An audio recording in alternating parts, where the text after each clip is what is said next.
श्री मदन मोहन मालवीय जी भगवान के प्रति कितनी उनकी आस्तिक वो थे, मतलब कितनी श्रद्धा थी, इसका पता व्याख्यानों से नहीं मालवीय जी के व्यक्तिगत घरेलू आचरण से पता लगता है।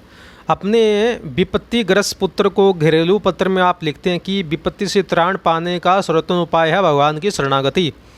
भगवान ने गीता में कहा है, मच्चित्ता सर्वदुर्गाणी मत प्रसादात तरिष्यसि। फिर तुम मुझ में मन लगाओ, मेरी कृपा से समस्त संकटों से तर जाओगे। एक बार अपने पुत्र को तार में आपने लिखा कि श्रीमद् भागवत के 8वें स्कंद के 3रे अध्याय का अर्थ होकर पाठ करो, सारे संकटों से अवश्य छूट जाओगे।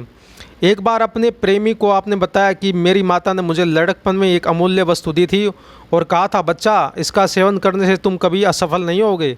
माँ ने कहा था कि कहीं भी जाते समय नारायण नारायण का उच्चारण करने और मन से नारायण का स्मरण कर लिया करो तो तुम्हारी यात्रा अवश्य सफल होगी।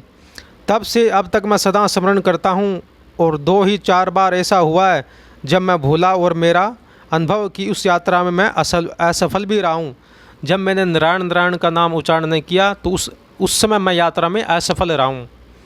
भगवान की कृपा श्रीमद् भागवत शास्त्र और भगवान नाम पर इनकी कैसी निष्ठा थी, इसका पता इन उदाहरणों से ही लग जाता है। तो मदन मोहन मालवीय जी एक आस्तिक व्यक्ति थे और उनका हृदय तो बड़ा ही कोमल था। एक बार कुत्ते के कान के समीप कहते हैं घाव हो गया था। वह पीड़ा से छटपटाता हुआ इधर से उधर भागता फिरता। ऐसी दशा में कुत्ते पागलों जैसे काट लिया करते हैं, किंतु श्री मालवीय जी उसका दुख दूर करने के लिए पागल से हो गई। पूछताछ करके औषधि ले आए और स्वयं बांस की डंडी में कपड़ा बांधकर उसमें दवा डुबो कर लगाने लगे। कुत्ता गुर्राता, पर इन्हें अपनी तो चिंता थी नहीं, कुत्ते को अच्छा करना था। पीड़ा शांत होने पर कुत्ते को नींद आ गई। यह देखकर मालवीय जी को शांति मिली। श्री मालवीय जी भारत के प्राण थे और भारत और भारतीय ही उनका प्राण थी।